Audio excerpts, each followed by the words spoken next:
motor aku mati lah guys. Nasib baik turun bukit.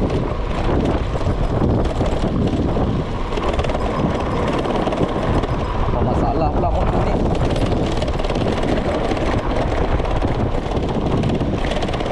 Apa masalah dia nanti kita cek tengok.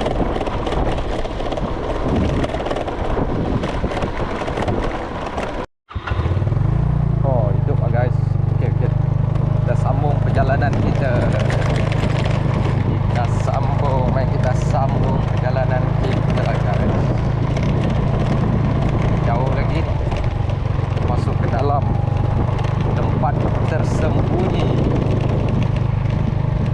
di Changloon.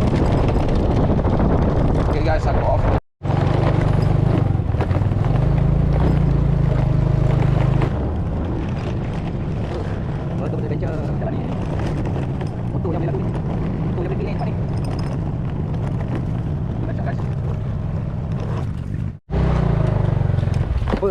Memang padu guys. Anduk ayak. Dan anduk ayak.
Angkat sikit ikan.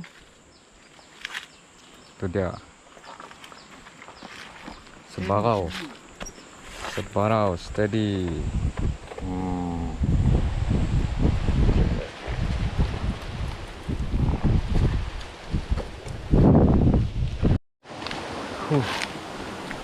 Wow, baru sampai guys ke kawasan ayak terjun Bukit Perangin. Dahsyat juga.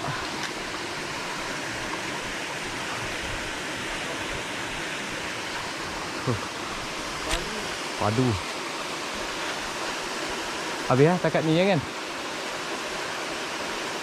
Ada lagi ya? Atas ada lagi? Ya. Penat juga ah.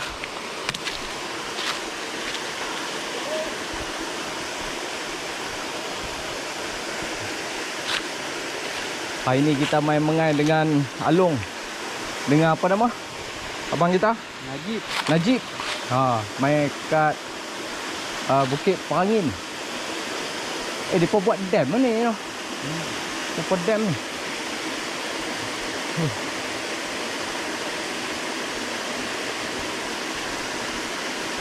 Kok macam nak hujan ni. Jom. Okay guys, aku nak mandi jap. Buka baju lah kan. Buka baju jap. Okay.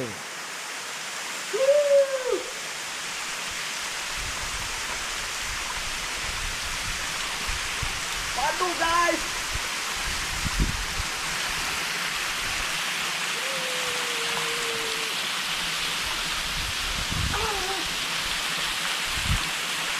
Okay.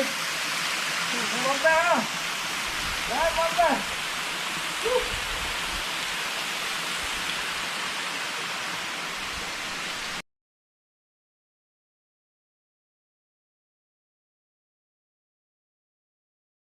Oh